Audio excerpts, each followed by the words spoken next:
Hi guys! And today, ituturo ko naman sa inyo kung paano gumawa ng French macaron. Ito nga yung medyo challenging sa mga nagsisimula pa lang mag-bake. So, sa lahat ng method ng paggawa ng French macaron, Italian method yung gusto ko munang ituro sa inyo. Hindi dahil sa mas madali siya, ito kasi yung method na hindi ka basta-basta magkakamali. Basta sundan mo lang yung process. Hi guys! So today gagawa tayo ng French macaron. Favorite ko yung pistachio instead na almond flour kasi mas nandun yung flavor, mas masarap. Kapag gumagawa kayo ng macaron, importante na bago kayo mag-start, i-prepare nyo na lahat ng ingredients nyo. Medyo mahirap yung pastries na to, pero once na makuha nyo naman siya ng one time na goods, madali na siya. Yung mga kasunod yung batch, madali nang gawin. So, start na tayo. So, dito kailangan nyo ng food processor. Wala naman kasing masyadong ground pistachio or pistachio flour. Kung meron man, automatic mas mahal siya.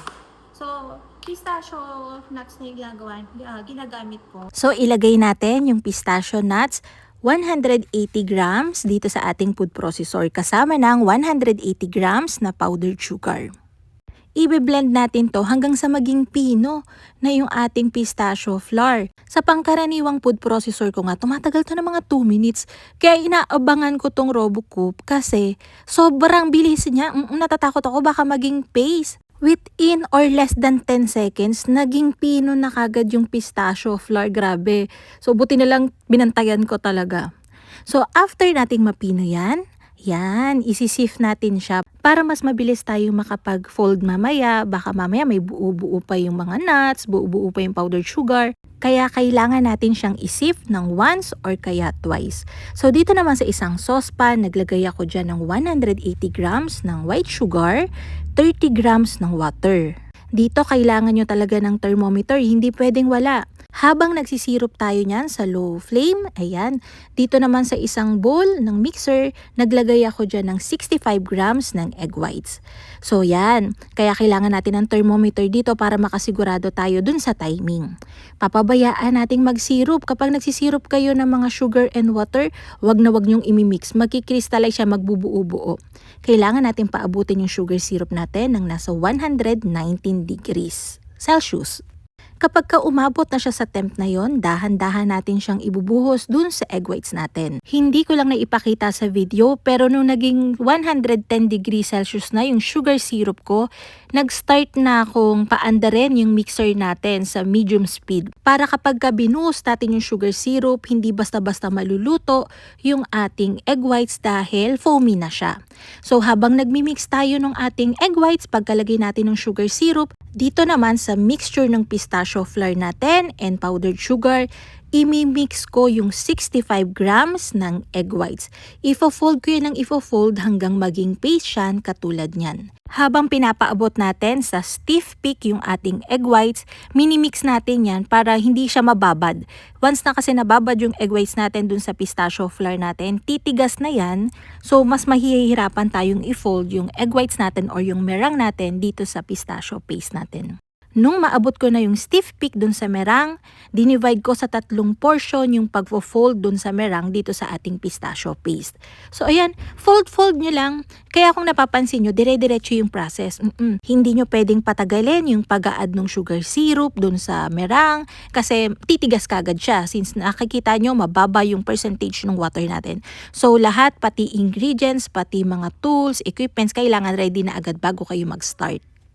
I-fold nyo lang siya gently, hindi natin kailangan i-punch down yung mga maraming air. I-fold nyo lang yung meringue dun sa pistachio paste natin hanggang maging combined sila. Hanggang kapag tinaas nyo yung spatula na ginagamit nyo, ayan, nagre-ribbon na siya. Ribbon stage. Ibig sabihin nun, dumadalo siya ng dire-diretso and yung tumutulo sa kanya, tumatagal ng mga 3 seconds or more na hindi kagad siya lumalapad or pumapantay dun sa mixture sa bowl.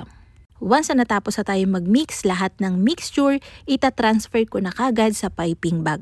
Huwag niyong pupunuin masyado yung piping bag kasi mahihirapan kayong mag-pipe. Mahihirapan kayong maglagay ng pressure.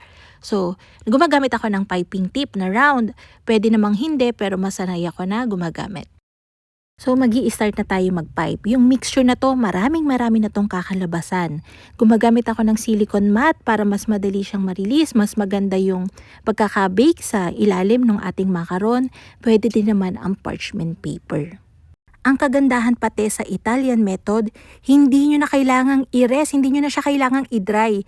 Rekta bake kagad siya.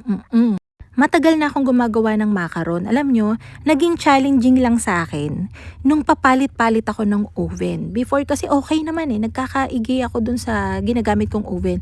Pero nung gumagamit na ako ng deck oven, mga ibang convection oven, hirap ako as in nagpuputukan yung macaron ko. Not until na-try ko yung Unox Ariana na manual, perfect every time yung aking macaron. Tigwa 1 tray lang yung salang ko. Pero yung kada batch ng salang ko, walang tapon, as in lahat pantay ang luto, perfect ang pagkakaluto. Kaya nandito na naman ako sa warehouse ng Blizzard kasi gusto kong itry tong Rosella. Dahil mas malapad siya, mas marami akong batch na may isasalang syempre. Ang temperature ko sa Unox Ariana and dito sa Unox Rosella is 120 degrees Celsius. Sa Unox Ariana, pag nagluluto ako ng French macaron na ganito ang size, tumatagal siya ng 19 minutes. Pero dito sa Rosella, tumatagal ako ng 24 minutes. Kasi mas malapad siya, obviously, mas matagal ang pagbibake. Ang nagustuhan ko pati dito, pwede kang mag-set ng mga baking time, baking temp dito sa Rosella.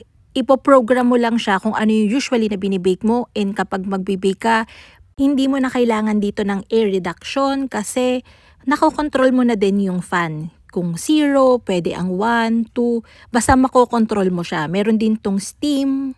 Sa mga magtatanong, ang price lang naman ng Unox Rosella is 145k.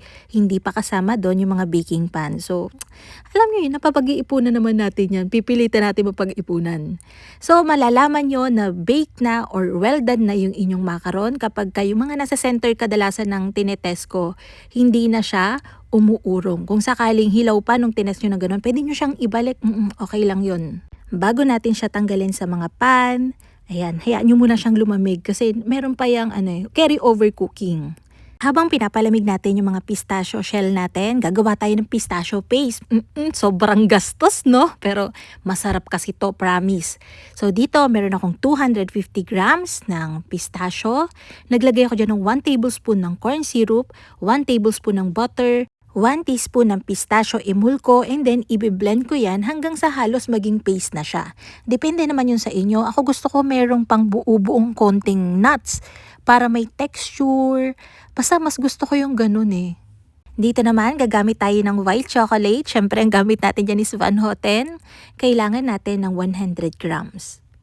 Kung mapapansin nyo, hindi naman tayo nag-add ng sugar dun sa ating paggawa ng pistachio paste. So, ito na yung pinaka-pagpapatamis sa kanya. And magpapabind, magpapaganda ng texture para maging paste talaga siya. So, ayan, naglagay ako dyan ng 50 grams ng all-purpose cream. Dinoble boiler ko yan until ma-melt. After nyan, syempre, i-combine na natin siya dun sa ating pistachio kanina na ginarind. Yan, fold nyo lang ng fold. Promise, ang sarap nito. Yung emulco, nagpapadip siya ng flavor para mas ma-enhance talaga yung flavor ng pistachio. So, huwag nyo i-skip yun. Ang sarap-sarap talaga nitong pistachio macarons na to. Kaya kung may budget lang din naman, itry nyo. Lalo na ngayong holiday season, kaiba siya sa pangkaraniwang French macaron na nalalasahan nyo. Kasi ito, pagkasubo nyo, nandun talaga yung flavor. So, ayan, nung malamig na siya, pinil off ko na yan, and then pinagpa-partner ko yung talagang mas magkakalapit yung size. And then, ipapipe na natin yan nung ating pistachio filling. After nyan, syempre ready na siya. So, sana matry nyo and sana first time nyo palang gagawin, ang wish ko, ma-perfect nyo kagad. So, yun lang.